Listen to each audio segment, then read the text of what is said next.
নমস্কার বন্ধুরা, ঘরোয়া রান্নায় আপনাদের সবাইকে স্বাগত। আজ আমার রেসিপি ঝিঙে বাটা বা ঝিঙের ভর্তাও বলতে পারেন। ঝিঙে রান্না যদি খেতে খেতে বোর লাগে তো এই রেসিপিটি বানিয়ে দেখতে পারেন, বেশ ভালো লাগবে। এই রেসিপি বানানোর জন্য আমি 4টা মতো ঝিঙে নিয়ে নিয়েছি। আর দেখুন, ঝিঙের যে কোনো একটা প্রান্ত কেটে নিয়ে একটু জিভ দিয়ে চেঁকে নেবেন, কারণ ঝিঙে কখনো কখনো তেতোও বেরোয়। তো তেতো বেরোনোর পরে যদি রান্না করা হয় সেই রান্নাটা খারাপ হয়ে যাবে খেতে।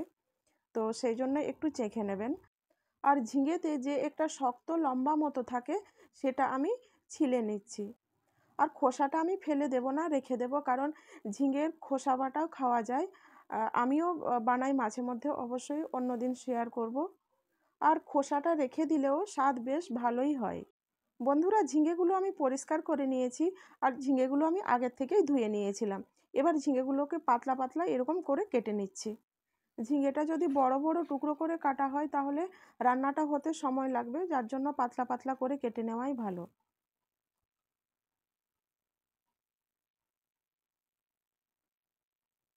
দেখুন বন্ধুরা, আমি সবগুলো কেটে নিয়েছি।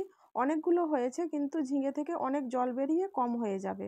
আর এই রেসিপি বানাতে উপকরণ লাগছে গোটা শুকনো লঙ্কা দুটো নিয়েছি, গোটা জিরে আছে, কালো সর্ষে আর কালো জিরে, আর রয়েছে কারি পাত্তা, থেতো করে রাখা রসুন রয়েছে, কুচনো পেঁয়াজ, ঝিঙে তো লাগছে, আর সর্ষের তেল আর লবণ তো এগুলো সব রান্নাতেই লাগে। কড়াইয়ে সর্ষের তেল দিয়েছি, সর্ষের তেলটা গরম হয়ে গেলে দিয়ে দেবো দুটো শুকনো লঙ্কা। এই রেসিপি সর্ষের তেলেই বেশি ভালো লাগবে। দেখুন, লঙ্কা দুটো ভাজা হয়ে গেছে, আমি তুলে রেখে নেব। এবার ওই তেলেই দিয়ে দেব গোটা জিরে, কালো সর্ষে আর কালো জিরে। কালো সর্ষেগুলো ফেটে গেলেই দিয়ে দিচ্ছি কারি পাত্তা। আর সাথে সাথে আমি ঢাকা দিয়ে দিলাম, কারণ প্রচণ্ড ফাটে কারি পাত্তা, গ্যাস ওভেনের চারিদিকটা নোংরা হয়ে যায় তেলের ছিটে লেগে। তো সেই জন্য সাথে সাথে ঢেকে দিলে ভালো হয়। দিয়ে দিলাম কুচনো পেঁয়াজ।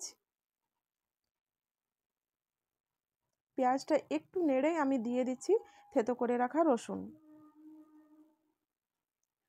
আর এগুলো লাল হওয়া পর্যন্ত অপেক্ষা করব না, একটু নরম হয়ে গেলেই দিয়ে দেব ঝিঙেগুলো।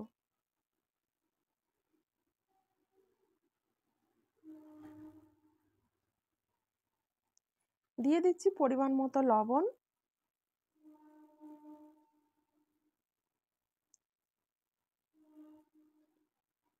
লবণ দেওয়ার পর নেড়ে আমি ঢাকা দিয়ে দেব। ঝিঙে থেকে প্রচণ্ড জল বেরোয়, একটু সময় লাগবে ঝিঙেটা ভাজা হতে। দেখুন, আমি মাঝে মধ্যে নেড়ে আর ঢাকা চাপা দিয়ে রেখে দিচ্ছি। কিছুক্ষণ পর দেখবেন জলটা পুরো শুকনো হয়ে গেছে আর ঝিঙেটা অনেক কম হয়ে গেছে।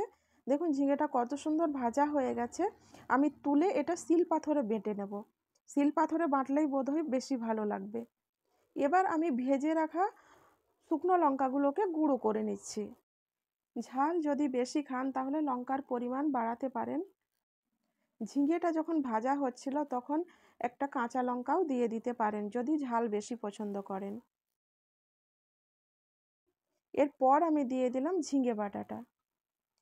আর যে কোনো বাটা বা ভর্তায় একটু কাঁচা সর্ষের তেল দিলে মনে হয় স্বাদটা আরও বেশি ভালো হয়। তো আমি একটু কাঁচা সর্ষের তেল দিলাম। আমি আবারও একটু ভালো করে মাখিয়ে নিচ্ছি। ব্যাস, আমার রেডি হয়ে গেছে ঝিঙে বাটা বা ঝিঙে ভর্তা। দেখুন কতটা সুন্দর হয়েছে।